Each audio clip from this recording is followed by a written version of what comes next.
Oscar here with comix, connecting readers and collectors with comic book creators. Today we had an insightful conversation with Balám, a comic book artist which story is truly inspiring for many of us. He showed us how to appreciate and learn more about his creative process and sequential art done in recent years with Marvel Comics.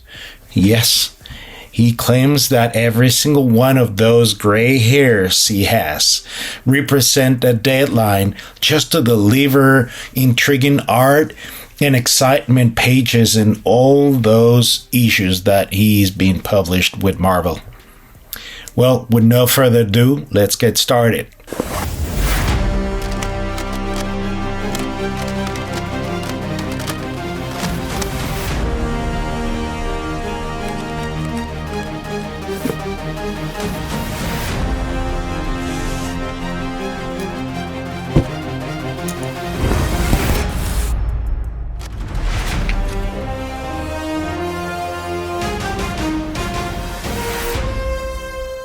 Here, Oscar.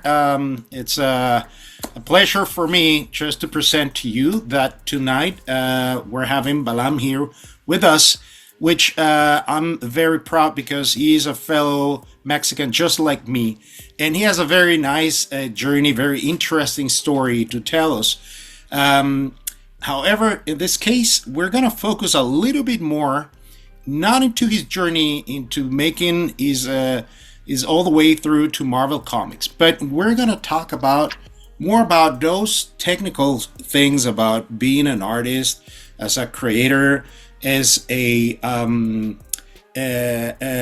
talented person who has this creative mind, has a conceptual art in his mind, and the way he transmits this into paper with traditional techniques. So thank you, Balám. Thank you for being here in this channel.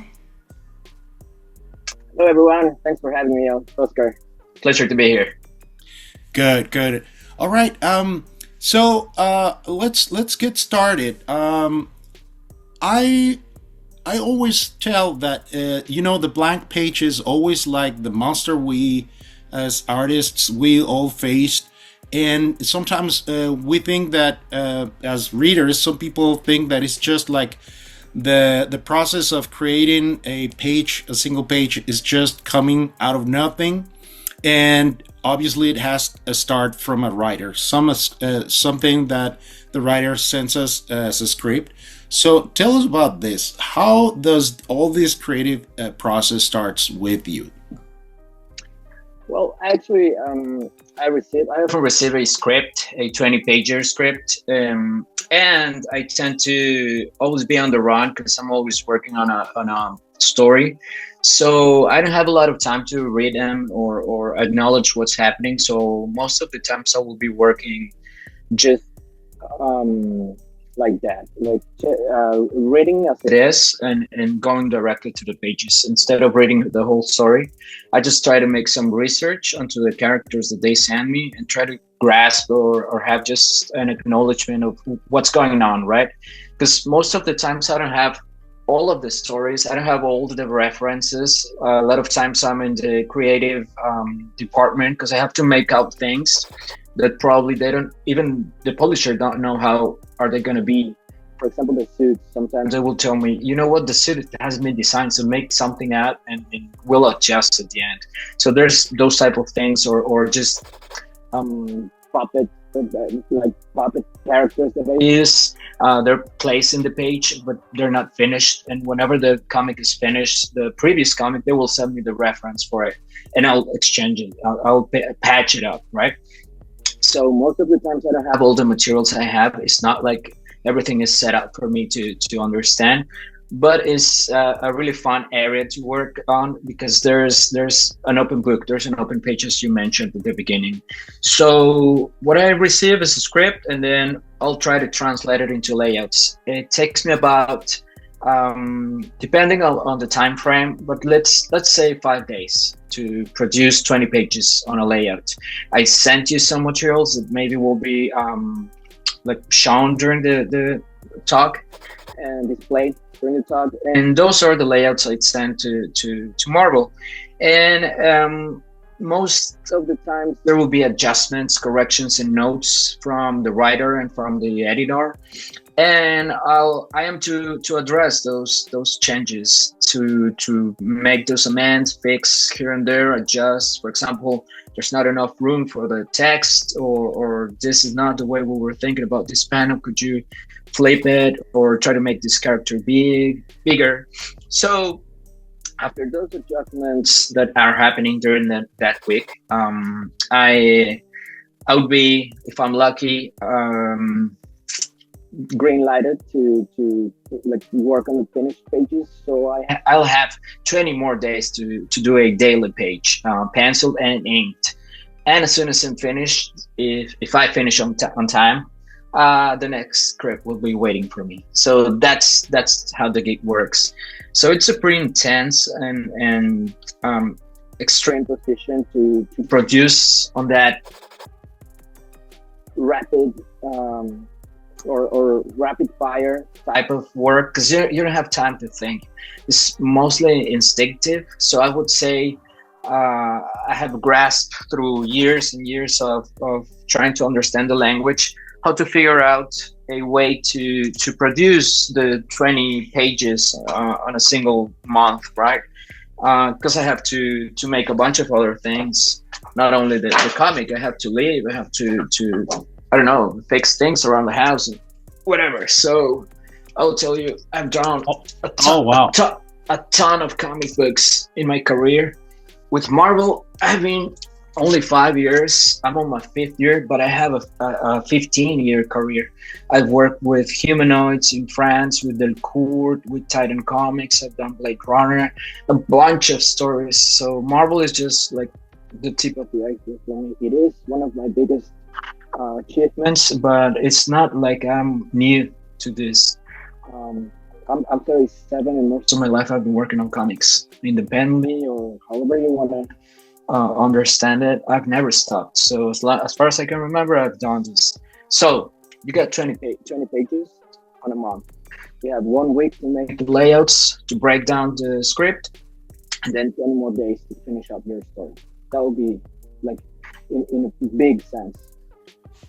All right, good to know. I mean, this is remarkable. This is admirable that the way you process things, how quick things are in this case. What is the time frame that you have to process, to analyze, and then translate that into rough sketches and your layouts, and sending this to the editors. So I know that you prefer traditional art. So the way you work is always like, even those rough sketches, you do something traditional. Or what is your process here? Okay. So what I have been doing for miniseries and filling works, I was doing the layouts on the iPad, and then I would print them out as a blue line with really rough sketches, the ones I sent you. And over them, I will do the finishing penciling and inking on top of them. So that will be like the overall final art on pages. That will be the translation.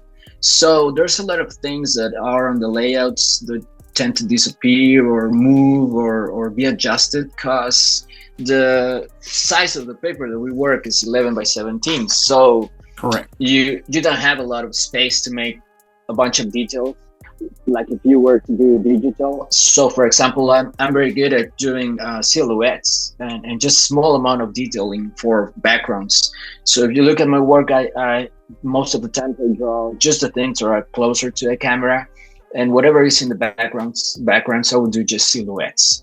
So that's the way I work, and that's how I was working.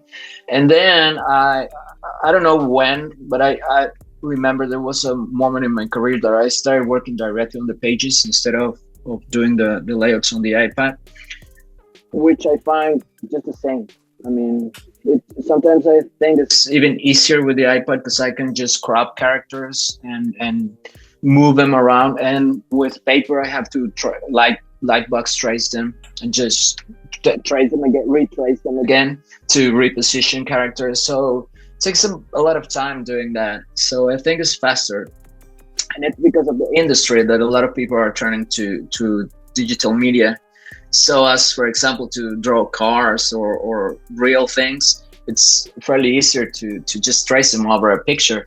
But I guess in a sense I'm old school, so I work just directly on the page. So All right. So since you have the page over there, tell us a little bit about that page. What is the comic all about? When was it published? So people know. In the meantime, I'm gonna share my screen for people to see this rough sketches, the layout, what you did before. Well, I mean, at the beginning, and you can show us maybe a little bit on your screen the finished work. Yeah, you're gonna see as soon as you just show it that there's a really light gray geometry beneath the page. probably you're gonna see it. Probably not, but it's behind the page. It's more clear on the Deadpool covers I sent. But Okay. I would always do this. There's a structure. Talking about the blank page, there's a structure I use, and it's called dynamic diagonal composition. Compositional grid. You want me to show the Deadpool? Yeah, that'll be nice. And then we'll go Go back. All right, there it is. It's a gray lines. So I would always draw that first beneath each drawing. And what it is, it's a system, a compositional system. And what it does, it aids and helps me build as I move forward on the page, try to establishing rhythm and balance, movement, slopes, inclinations, directionality. So what it is an intention. It helps me build on the pages. And I will do this for cover artwork and as well as storytelling, regular pages. And that structure helps me avoid the fear of the blank page and gives me a start point on each drawing.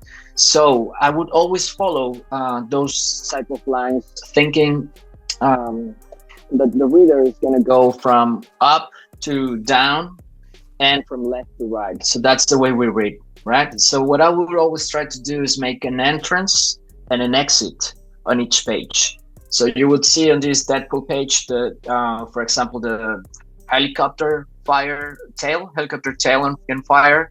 That'll be like the first thing you're gonna see, and there you're gonna travel across the images doing a zigzag or perhaps just a straight line from left to right and up and down until you get to Catbull's tail, and then you'll just make like an exit. And what it produces is an effect on the reader that will tell them to go to the next page. It's a type of undisclosed cliffhanger, and it's gonna tell them subliminally they must turn the page. They have to see what's going on next. So those type of gimmicks and visual trickery it's the fundamentals of storytelling. So it's probably invisible because it's not always. You're not gonna see it on the. You're going to be embellished with the detailed work and amount of ink and which materials did you use. But regardless of that, there's some structure, and that's what I'm showing. It's a diagonal dynamic system, compositional system, and it's laid beneath all my drawings. It can change. There's plenty of them. They were established in I don't know, medieval paintings. So they're fairly old. Those type of geometries were actually obtained or mathematically searched from studying nature and those golden ratio numbers and rule of thirds, and there's a lot of harmony on those type of things. It's also paired with music and another type of visual theories.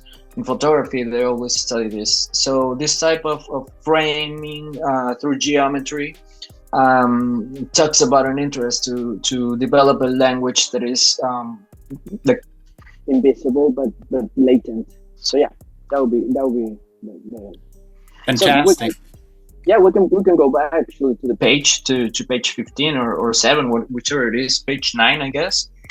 And you will see, for example, if it's not really clear, but it's beneath the compositional system, and you will see that in the first panel, there's something happening really, really fantastical, which is two time frames, two things happening in the same panel. This is called a Gianni De Luca's effect.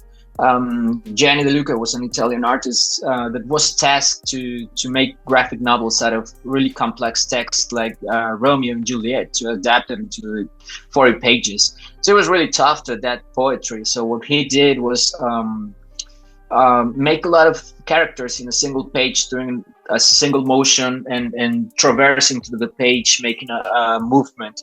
You would find this in Frank Miller, for example, or a bunch of earlier cartoonists and comic book artists. It's a pretty well-known technique. And well, there's a panel where two actions is inhabiting this and happening at the same time. You'll see the motion of Kamala Khan jumping over a car. And then she will stretch her arms into two buildings, trying to grip those buildings and try to slingshot her body onto the character that is flying away. So you will see that her arms are making a V, and that tends to draw the energy to the down part of the down area of the comic book. The next panel, you will see that there's an open panel, no borders. So what that means is that it doesn't have panels. It's on purpose. What it makes, it's pulling the first panel onto its time construct. So it means that the action is consequent. It's happening right away. It's immediate. Doesn't have a time. So you would understand that panels are just like in music. They're the gutter in between the panels. It's just like a silence. There's notes and then there's silence, right? So if you were to make an immediate motion, you would break the silence and just throw it into the other panel. That's the purpose of this insert panel number one that is happening with the second, right? But I'm not going away. I'm trying to bend her Kamala's arms and the action onto the left. You will see they're going down and to the left. And on the third panel, you will try to understand, or you will see that Kamala's arm is going to the right. So what it's doing is making a line, and it's going down, and then Kamala is giving us back the energy into the right. And on the last panel, Kamala is looking to the right, because we want the reader to see that's the exit. We want to tell them what's going to happen, or that they should figure out what's to happen. So that's pretty much the entrance and the exit. I was talking about the page. That would make the page dynamic, and that would make something like a cliffhanger, but it's not a cliffhanger. It's just a tension on the reading sense. So you have to master those type of tensions to tell the reader there's something exciting. You have to see what's happening. Fantastic. Thank you for that information.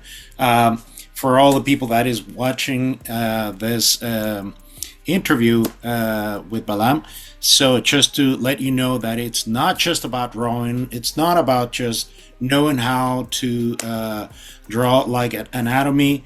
There's a lot of science behind sequential art and compositions, as Balám is telling us. So that is something that sometimes it's not considered, and we as artists, we have to know all those techniques and study. Is there anything you would like to add in terms of this rough sketches, all the panels? I see colors. Can you describe why do you use these colors for? Yeah, before we go into colors, I would just mention really quick some bibliography for those people out there that are taking this serious. So the elements of dynamic symmetry by J. Hambidge, you can find that online. The art of composition, a simple application of dynamic symmetry by Michael Jacobs, and geometry of design by Kimberly Elam. There'll be three paramount books that you would visit as a textbook if you want to find out how to build with geometry and just add something to your comic book. All right, so regarding colors, I started using them because of publishers. I don't want them to get lost, and I don't want them to lose time asking me what's happening here, who's on top of who, who's beating who's doing this or that. I want it to be clear. And if you're not a specific reader or a really in the know reader, you're supposed to be able to figure out what's happening here. It doesn't, regardless of the character's name or the situation or how the story is happening, you can see like there's a character doing something strange here and slingshotting her body onto another one who has like a glider, or he's flying on top of some buildings. I have to have a sense of what's happening, and colors are just some accent to help me figure out what's happening here. Assign a color to a character during a breakdown of the script or a layout would help me with clarity and just to figure out what each character is doing and how are they transitioning to the page for every kind of reader. They can even print this and share them with other editors or readers, writers, I mean. And it doesn't matter if they know what's happening. They can figure out if there's mistakes in the storytelling. For example, Kamala is always going from left to right, and that's consistent. And the other character is going from right to left on the two major panels. So that's type of something opposing, right? So that opposition tends to be something that people can instinctively figure out and like have clarity on that. And we're just gonna close this interview because it has been a great conversation with Balám about all the techniques behind the curtains, behind what it involves to create a comic that involving all the sequential art, the dynamics, and the compositions, and the points of view, and how a reader must have this appraisal for how a comic is done. Balám, is there anything you would like to add, and something that you would like to recommend? How would you like to be seen as and giving us this legacy for new talents and new or readers who are out there reading your comics, the ones that especially you create? All right. So first of all, a little advice for those people out there, young artists trying to become or break into the industry. I will tell you to or advise you to always have a plan B, not just focus on comics. Try always to have a career. I hold a master's as well on visual arts. So if I weren't to lose my job tomorrow, I have the credentials to do something else. So that's a really heavy weight lifted out of my soul to just know that I can do and survive with other things, other abilities. So try to have a career, try to have a degree, and do comics as a side thing. And if it pays off and you get to do what you want to do, then you can leave the other thing aside. But always try to first have something on your bag. So try to look for a plan B. Yes. And regarding comics, there's always two type of these courses. There's a specialized one. For example, if a person observes a painting, they might see the characters, the light, the colors, the scene, if it's beautiful or if it's terrifying or if it's appealing or not.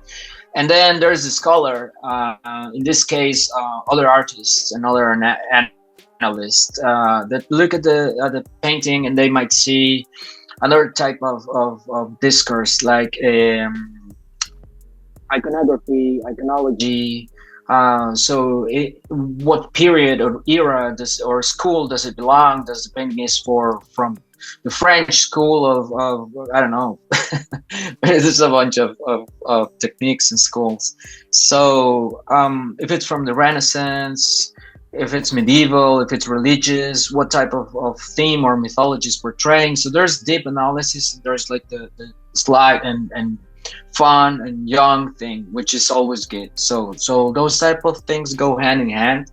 And I don't think we can produce the work trying to aim for a target, but rather trying to put it out in the world and try to see which people find you, which type of people look for you. and you can talk in different levels with them, right? You can address the work in different type of observations, just as a fun thing for youngsters, or I don't know, fun for just going on with the fun of it.